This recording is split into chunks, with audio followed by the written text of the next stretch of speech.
Hello दोस्तों, मैं मोइन खान आपका स्वागत करता हूं तक्षशिला ट्यूटोरियल के ऑनलाइन चैनल पर। तो आज हम बात करेंगे लेक्चर नंबर 9.4 की। तो लास्ट क्लास में प्रॉपर हमने एक्सरसाइज बात करी थी, यानी कि 9.3 की प्रश्नावली की हमने बात करी, तो उसमें हमने कुछ क्वेश्चन दिखे थे।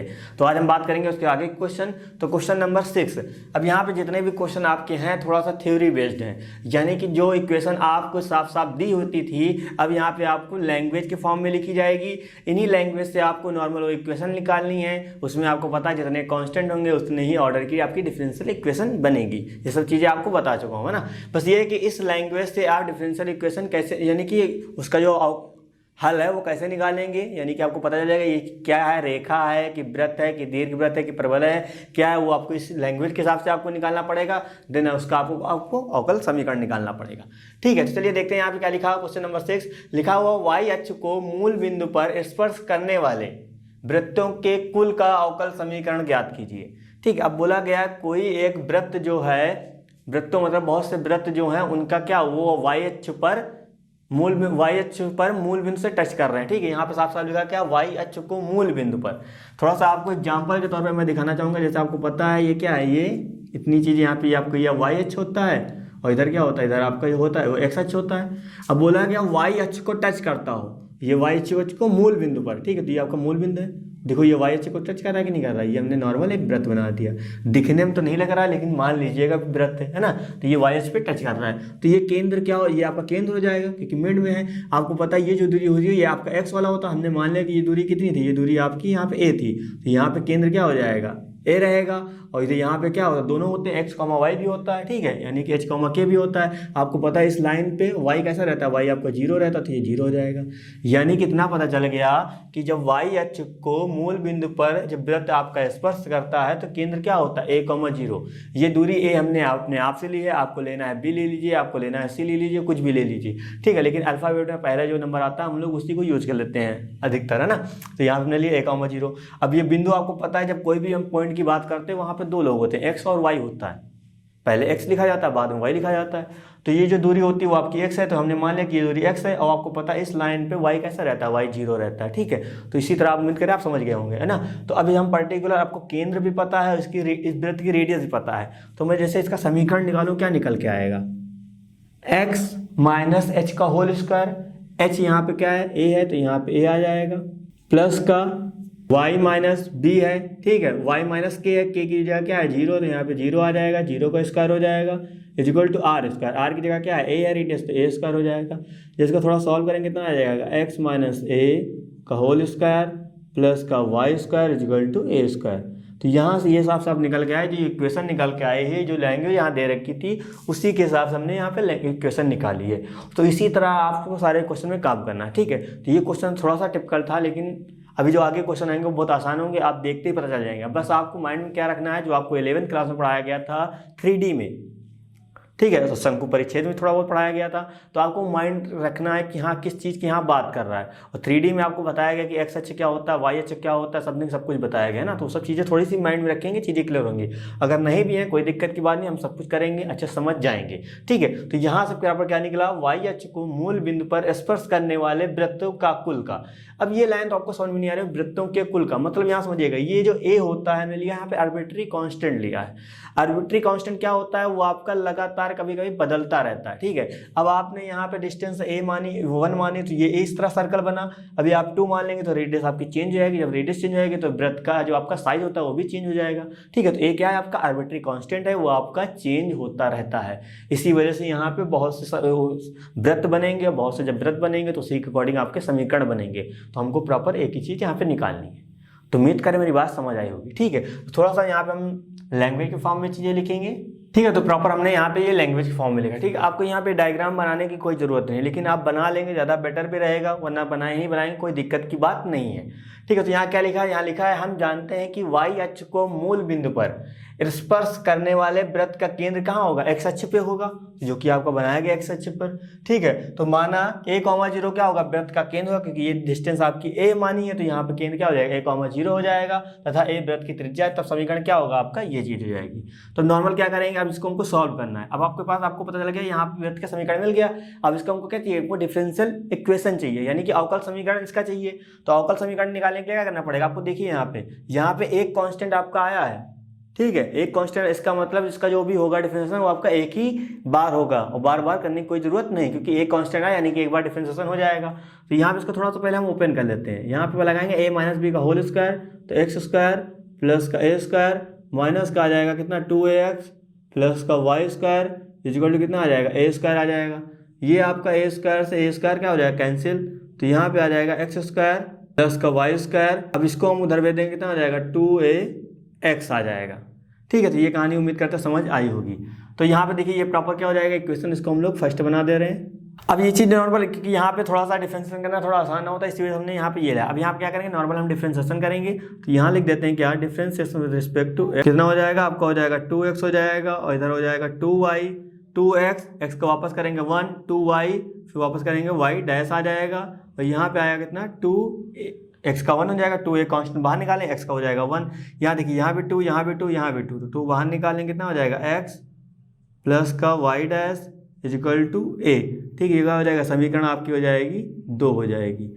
अब हमने प्रॉपर a की वैल्यू निकाल ली है। मेरा काम क्या होता था, हम लोगों का काम यही होता था कि सर डिफरेंशिएशन करिए और जो कांस्टेंट उसको गायब कर दीजिए, और जितने सर कांस्टेंट होते हैं उतनी बार हमको डिफरेंशिएशन करना पड़ता था। ये उम्मीद करें आपको पता होगा। ठीक है, अब क्या करेंगे, a की वैल्यू जो हमने निकाली है वो जाके समीकरण 1 में रख देते हैं। तो यहाँ लिखेंगे क्या, समीकरण 1 व 2 से x square plus y square, तो यहाँ पे आपका 2x है तो इसको ऐसे रखते हैं, इसको अंदर यहाँ पे a की जगह प्रॉपर हम लोग रख देते हैं कितना x प्लस का y डैश।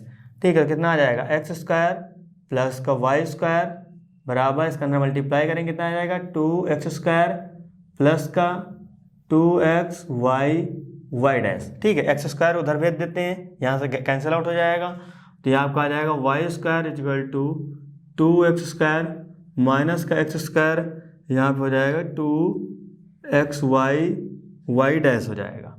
ठीक है, तो ये चीज़ आ जाएगी, तो यहाँ क्या हो जाएगा y square equal to x square plus का 2xy डैश, तो ये चीज़ आ जाएगी।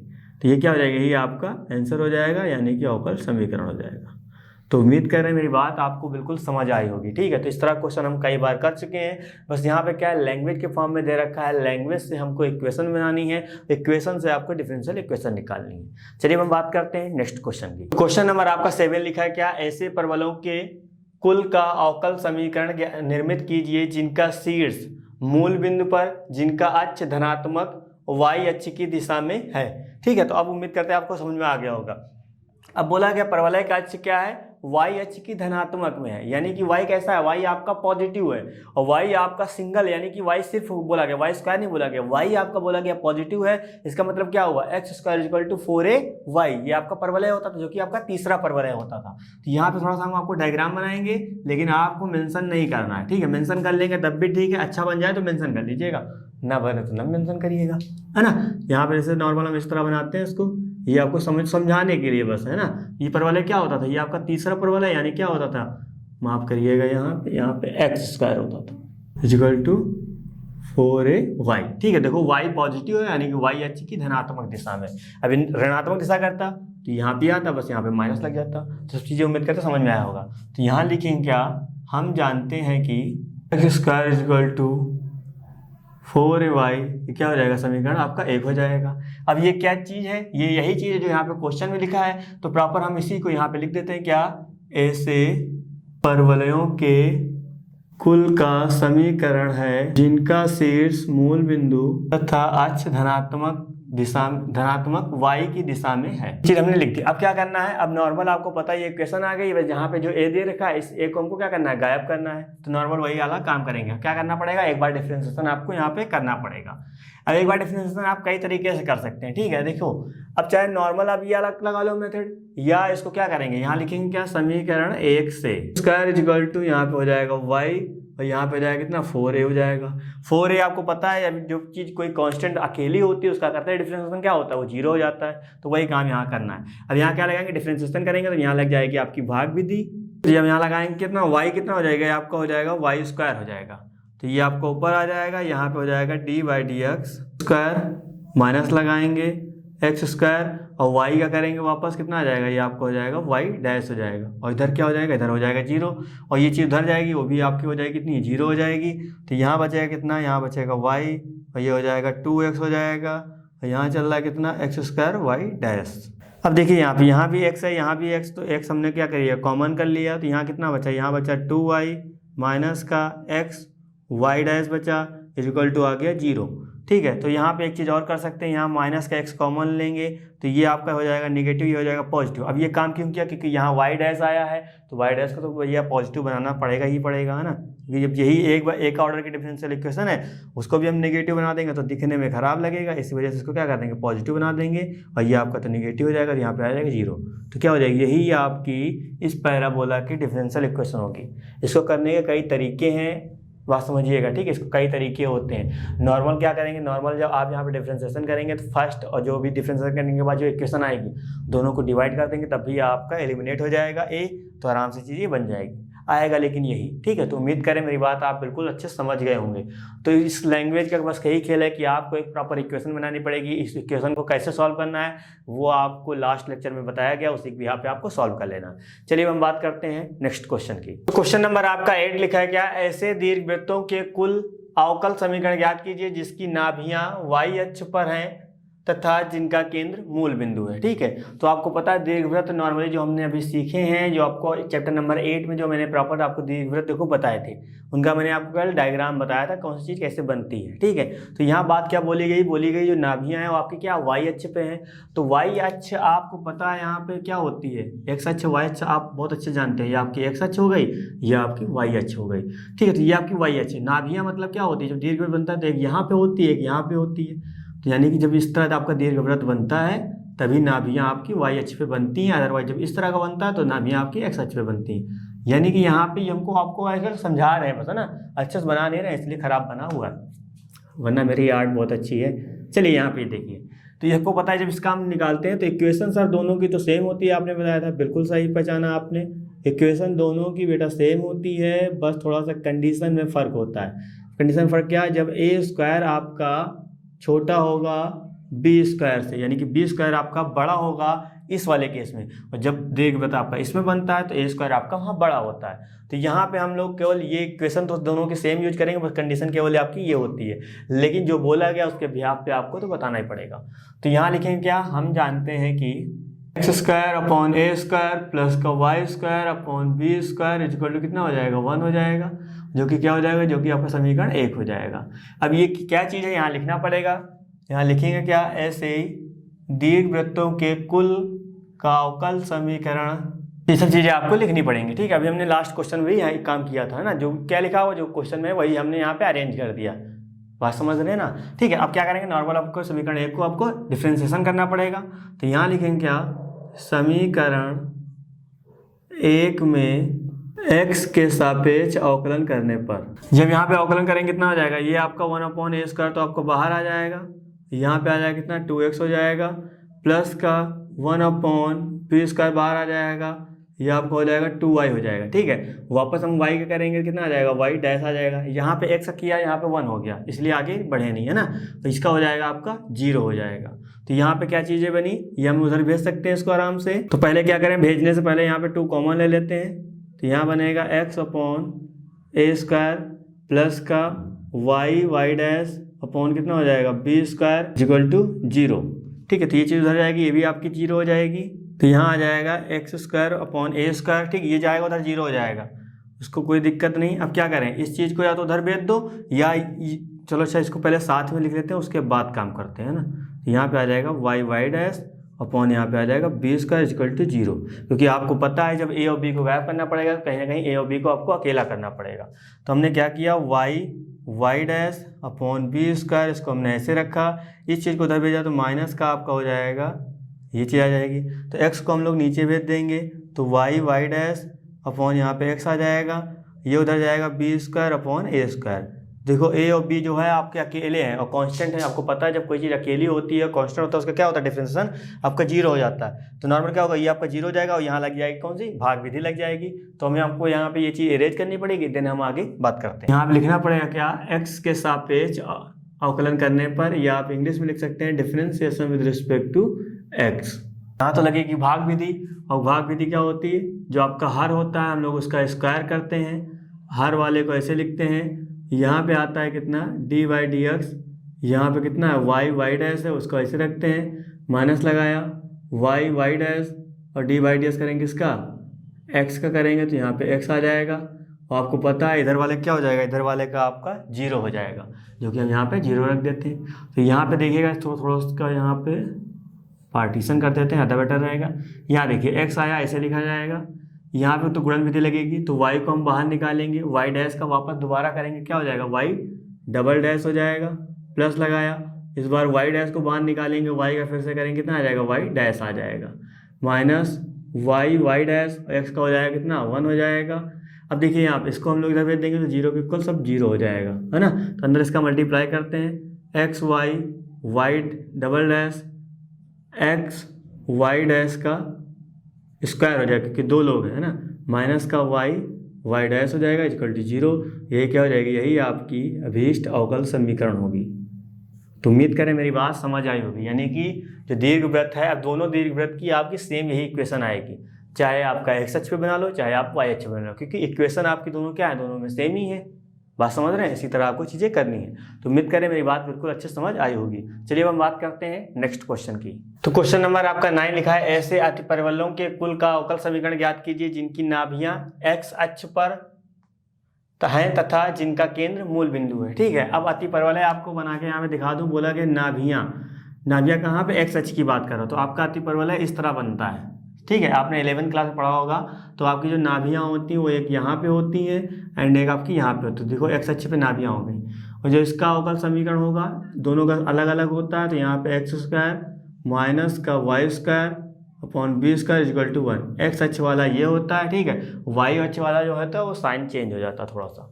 तो उम्मीद करें मेरी बात समझ आई होगी। ठीक है, तो अब यहाँ पे लिखेंगे क्या, हम जानते हैं कि, है ना, तो आपके जो बोर्ड एग्जाम में क्वेश्चन आएगा तो बस इन्हीं सब में से कोई ना कोई क्वेश्चन आपका होगा, है ना। लेकिन बस तब भी आप जितने भी आपको सर्कल पढ़ाए गए हैं, जितने भी आपको परवलय पढ़ाए गए हैं, जितने आपको दीर्घवृत्त पढ़ाए गए हैं, अति परवलय आपको 11th क्लास में पढ़ाए हैं प्रॉपर, आप उनकी अच्छे से इक्वेशन देख लीजिएगा, देन वो किस लैंग्वेज के ऊपर आ सकते हैं वो आप थोड़ा सा उसी इक्वेशन के अकॉर्डिंग आप समझ सकते हैं, क्योंकि हर सबके 2-2, 3-3, 4-4 इस तरह पार्ट है, तो समझ सकते हैं कौन y अक्ष पे बना, कौन x अक्ष पे बना। इस तरह जो आप निकालेंगे तो क्वेश्चन कोई भी बोर्ड एग्जाम में आए वो आप आसानी से कर सकते हैं। ठीक है, इतना जरा काम जरूर करिएगा। तो क्या हम जानते हैं, हम जानते हैं पर्टिकुलर जो लिखा हुआ है इसका क्या है, x² अपॉन a² माइनस का y² upon b² equal to 1 होता है। इसको हमने नाम दे दिया समीकरण 1। अब ये है क्या, यहाँ लिखा जाएगा क्या, ऐसे, अब मैं यहाँ कुछ नया नहीं लिखता हूँ, जो क्वेश्चन में लिखा है बस वही यहाँ पे लिख देता हूँ। क्या, ऐसे अतिपरवलय के कुल का समीकरण है जिनकी नाभियाँ x अक्ष पर तथा जिनका केंद्र मूल बिंदु है। ठीक है, तो प्रॉपर ये चीज़ जो आपके ऊपर लिखी वही इक्वेशन इसका मतलब है। तो क्या करेंगे, समीकरण 1 को आप क्या करना पड़ेगा, आपको डिफरेंशिएशन करना पड़ेगा। तो यहाँ लिखते हैं क्या, differentiation with respect to x। तो यहाँ क्या हो जाएगा, ये आपका हो जाएगा 2x अपॉन हो जाएगा a² माइनस का 2y y dash upon b² हो जाएगा इक्वल टू यहाँ पे आ जाएगा 0 हो जाएगा। ठीक है, ये चीज़ ये भीतर भेज दो जाए, ये चीज़ भेज दो, तो माइनस का 2y y dash upon b² equal to minus का 2x अपॉन यहाँ पे आ जाएगा a², माइनस से माइनस कैंसिल, 2 से 2 कैंसिल, तो कितना आ जाएगा यहाँ पे y डैश अपॉन आ जाएगा b² equal to x upon आ जाएगा a²। ठीक है, तो ये चीज़ यहाँ पे हो गई। अब यहाँ पे एक चीज़ और काम कर सकते थे, क्या, यहाँ पे x का क्रॉस मल्टीप्लिकेशन करके x को यहाँ भेज सकते थे और b को उधर क्रॉस मल्टीप्लिकेशन करके b को यहाँ भेज सकते थे। ठीक है, जब आप कैलकुलेशन करेंगे आपको समझ में आ जाएगा, क्योंकि हमको यहाँ पे a और b को गायब करना है, और गायब कब होगा, जब सर वो मैक्सिमम अकेला रखते हैं, क्योंकि अकेला कांस्टेंट 0 होता है। ठीक है, तो अब यहाँ पे अगेन डिफरेंशिएशन वापस करेंगे, क्योंकि यहाँ पे डबल में है ना, तो जब दोबारा करेंगे तो क्या आ जाएगा, यहाँ पे लगेगी गुणन विधि, माफ करिएगा भाग विधि लगेगी। तो हर वाले का हम लोग स्क्वायर करते हैं, तो हर वाला हम लोग ऐसे लिखते हैं, यहाँ पे हो जाएगा dy/dx हो जाएगा, और आ जाएगा y डैश आ जाएगा, माइनस लगाएंगे y डैश लिखा जाएगा, और dy/dx किसका हो जाएगा, वो भी आपका x का हो जाएगा। और इधर करेंगे तो ये हो जाएगा 0, इसका मल्टीप्लाई करेंगे सब 0 हो जाएगा 0। अब यहाँ लिखते हैं कितना x, अब ध्यान दीजिएगा यहाँ पे यहाँ लगेगी गुणनविधि, तो y को हमने यहाँ रोका, y डैश का किया तो y डबल डैश हो गया, प्लस y डैश को हमने रोका और y का किया फिर से कितना आ गया y डैश आ गया। ठीक है, तो माइनस लगाया अब हमने यहाँ पे, तो y डैश आया और इसका कितना हो जाएगा 0, और इसका मल्टीप्लाई हम लोग इधर करेंगे, माफ करिएगा इसका हो जाएगा 1 का मल्टीप्लाई से करेंगे ये चीज़ आएगी, और इसका उधर भेज देंगे ये हो जाएगा आपका 0 हो जाएगा। ठीक है, इसका अंदर मल्टीप्लाई करेंगे x y double dash plus का x y स्क्वायर हो जाएगा, y डैश स्क्वायर माइनस का y डैश इक्वल टू 0। आपको पता है y डैश का मतलब क्या होता है, D by D x, y double dash का मतलब dy बाई dx2। तो क्या हो जाएगा, यही आपका अवकल समीकरण होगा, प्रॉपर किसका, अतिपरवलय का। तो उम्मीद करें मेरी बात समझ आई होगी, किस तरह क्वेश्चन को आप टैकल करना है, किस तरह नहीं करना है। अभी जैसे आपके सामने एक वृत्त दे दिया जाए, बोला जाए कि वृत्त का जो केंद्र है वो कहाँ पे, y अक्ष पे है, तो वहाँ पे उसका केंद्र क्या हो जाएगा, क्योंकि आपको पता है y अक्ष की हम जब बात करते हैं तो x वाला पॉइंट 0 रहता है, और जितना हम लोग जाते हैं वो आपका y हो जाएगा। तो क्या हो जाएगा वहाँ पे 0, b हो जाएगा आपका, आप लेना चाहेंगे तो, है ना। इस तरह की चीज़ें निकाल सकते हैं। जब इस तरह की बात करेगा या कुछ रेडियस आपको दी जाएगी तो समथिंग वो चीज़ हो जाएगी। तो नॉर्मल आपको जो कांस्टेंट दिया जाएगा उस कांस्टेंट को आपको रिमूव करना है, या अपने आप से ले रहे हैं तब भी उस कांस्टेंट को रिमूव करना है। जब कांस्टेंट रिमूव हो जाएगा, मैंने आपसे कहा जितने कांस्टेंट होंगे उतने ही ऑर्डर का डिफरेंशिएशन आपको करना पड़ेगा, और 2 हैं तो 2 ही के अंदर आपको करके उसी में से आपको जो भी है कांस्टेंट वो गायब करने हैं, इससे ज़्यादा आप नहीं कर सकते। तो उम्मीद करें मेरी बात समझ आई होगी। तो इस वीडियो में बस इतना ही, मिलते हैं नेक्स्ट लेक्चर में, धन्यवाद।